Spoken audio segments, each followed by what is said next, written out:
আসসালামু আলাইকুম রহমতুল্লাহি ওবরাকাতুহু।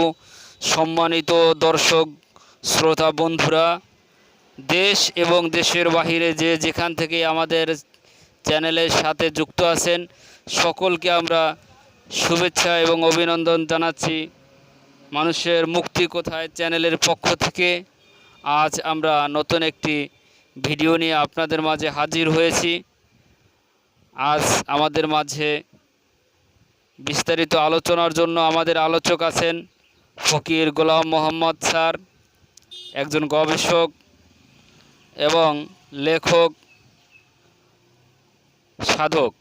আজ আমরা সরাসরি স্যারের কাছ থেকে শুনব স্যার আমাদের জাতিকে সচেতন করার জন্য, জাতিকে সুস্থ করার জন্য, আমাদের মরিচা ধরা বিবেককে সুস্থ করার জন্য, আমাদের অমানুষের রূপকে ধ্বংস করার জন্য, অমানুষ থেকে মানুষে আসার জন্য যে লেখালেখি তিনি আমাদের মাঝে নিয়ে আসছেন, আমরা সরাসরি তার কাছ থেকে আগে শুনব। দর্শক চলুন আমরা চলে যাচ্ছি আমাদের আলোচকের কাছে, আমাদের মাঝে উপস্থিত আছেন, সরাসরি আমরা তার কাছ থেকে শুনব। আসসালামু আলাইকুম রহমতুল্লাহি ওবরাকাতুহু। ওয়ালাইকুম সালাম রহমতুল্লাহ বরকাতুহ। মানুষের হক কথা অমানুষরা কখনো শুনিতে পারে না। মানুষের হক কথা অমানুষেরা কখনো শুনিতে পারে না। যাদের যাদের মানুষত্ব জ্ঞান নাই তারাই অমানুষ। দেখো না, যাদের মানুষত্ব নাই তারাই অমানুষ। দেখো না, অনেক বিদ্যা বুদ্ধি আছে কিন্তু মানুষের মানুষত্ব জ্ঞান নাই রে। তাদেরকে মানুষ বলা যাবে কি বিবেকের বিচারে? অনেক বিদ্যা বুদ্ধি আছে কিন্তু মানুষত্ব জ্ঞান নাই রে। তাদেরকে মানুষ বলা যাবে কি বিবেকের বিচারে? জ্ঞান বিবেকহীন মানুষকে দিচ্ছে পশুর শত্রুর সাথে তুলনা। জ্ঞান বিবেকহীন মানুষকে দিচ্ছে পশুর সাথে তুলনা। মানুষের হক কথা অমানুষরা কখনো শুনিতে পারে না। যারা নিঃস্বার্থে অপরের ক্ষতিতে হস্তে সোচ্চার তারাই কি আসলে মানুষ? কথা বলো না একবার। যারা নিঃস্বার্থে অপরের ক্ষতিতে হস্তে সোচ্চার তারাই কি আসলে মানুষ? কথা বলো না একবার। আপন মনের খান্নাস তাহাদেরকে দিচ্ছে কত ছলনা। মানুষের হক কথা অমানুষের কখনো শুনিতে পারে না। বিবেক হারাইয়া গায়ের জোরে যারা করে অহংকার, বিবেক হারাইয়া গায়ের জোরে যারা করে অহংকার, তারাই ভাবে আমার সমতুল্য কেহ নাই রে আর। এইরূপ অমানুষের সংখ্যা কত, বিবেক দিয়া দেখো না। মানুষকে হক কথা, মানুষের হক কথা অমানুষেরা কখনো শুনে না।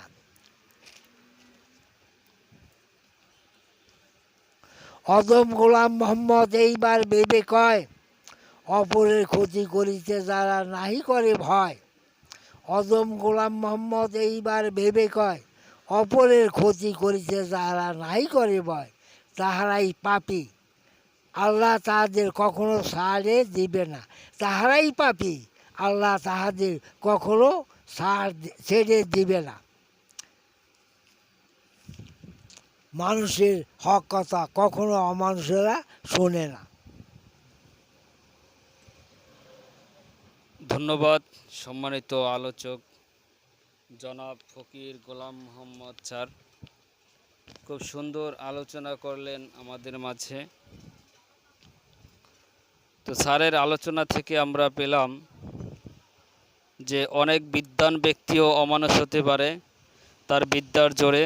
তার বিদ্যা যদি তাকে অহংকারের দিকে ঠেলে নিয়ে যায়, অমানুষের দিকে ঠেলে নিয়ে যায়, তাহলে সেই ব্যক্তিও হাজারো বিদ্যার পরেও সে অমানুষের কাতারে থাকে।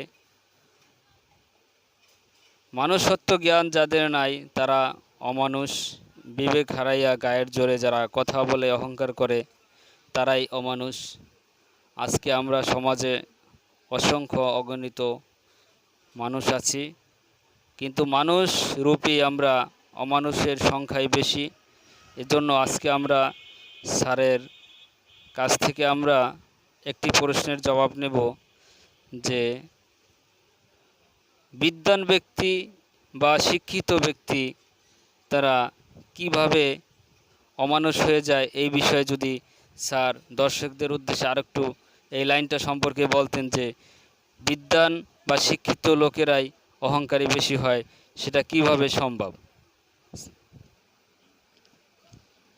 যাহারা বিদ্যার অহংকার করে বেড়ায় এবং নিজেকে খুব বড় মনে করে, আমি অনেক জ্ঞানী, অনেক কিছু, আমি মোল্লা মুফতি মাওলানা, আমি এই পাস, এই বিসিসিআই ক্যাটাগরি, ওই ক্যাটাগরি, বিভিন্ন রকমের বিভিন্ন ফাংশন, সাংবাদিক, এরাই মনে করে যে আমরাই অনেক কিছু, আমাদের সামনে আর কিছু নেই।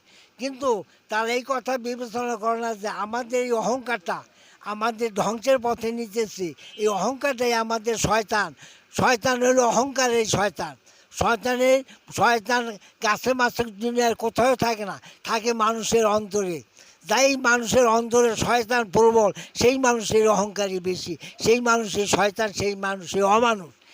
তাই আমি এখানে বলতে চাই, আপনারা সজ্ঞানে জ্ঞান বিবেক দিয়ে বিচার করেন, আমি মানুষ না অমানুষ, আমার ভিতরে মানুষত্ব জ্ঞান কতটুক আর অমানুষত্ব জ্ঞান কতটুক। আমি সকাল থেকে আমি আজ দিন বলে যে কর্ম করিয়াছি তার মধ্যে আমার মানবতার কর্ম কয়টা আর অমানসিক কর্ম কয়টা, তাই আমার নিজের বিচার নিজে করলে পাওয়া যাবে। যে নিজের বিচার করতে পারে সেই আসলে মানুষ, যার মধ্যে নিজের বিচার নাই সে কোনোদিনও মানুষ হইতে পারে না। ধন্যবাদ স্যারকে। তো স্যারকে আমি আরও একটি প্রশ্ন করব যে বিবেক হারাইয়া গায়ের জোরে যারা কথা বলে অহংকার করে তারাও অমানুষের কাতারে। গায়ের জোরে এবং বিবেক হারাইয়া কিভাবে মানুষ আজকে অহংকার করতেছে এবং অমানুষের কাতারে চলে যাচ্ছে, এই বিষয়ে যদি আরেকটু বিস্তারিত বলতেন। বিবেক মানুষের শ্রেষ্ঠ আসন, যার মধ্যে বিবেক নাই তারে মানুষ বলে পরিগণিত হওয়া যায় না। আল্লাহ মানুষকে জ্ঞান এবং বিবেক দুটোই দান করছে। আশরাফুল মাখলুকাত হিসাবে মানুষ শ্রেষ্ঠ, কিন্তু কেন সেই তার বিবেক, যার মধ্যে বিবেক নাই সে কি আশরাফুল মাখলুকাত হতে পারে? কোনো দিনও না। জ্ঞান বিবেকের কষ্টি পাথর, মানুষকে ভালো মন্দ যাচাই বাছাই করার কষ্টি পাথর বিবেক। যাদের বিবেক নাই তারা মানুষ না, বিবেকহীন মানুষ পশুর সমতুল্য। এই কথা ডাক্তার লুৎফর রহমান বলেছেন যে বিবেক মানুষকে ন্যায়ের পথে পরিচালিত করে, যার বিবেক নাই সে মানুষ ন্যায়ের পথে পরিচালিত হতে কোনোদিন পারে না আর পারবেও না।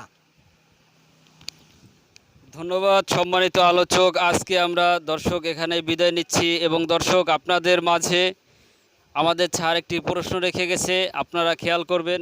স্যার বলেছে যে মানুষ সৃষ্টির শ্রেষ্ঠ জীব, আশরাফুল মাখলুকাত, এরপরেও যদি তারা বিবেক হারাইয়া কথা বলে, অহংকার করে কথা বলে, গায়ের জোরে মিথ্যে কথা বলে এবং গায়ের জোরে তারা যদি অহংকার করে কথা বলে, তাহলে অমানুষের কথা বলে, তাহলে তারাই অমানুষ। তারা সৃষ্টির শ্রেষ্ঠ জীব কীভাবে হয়?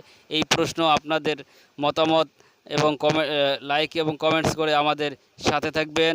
সকলের কাছ থেকে আজকে এখান থেকে বিদায় নিচ্ছি। সকলে ভালো থাকবেন, সুস্থ থাকবেন। আল্লাহ হাফেজ।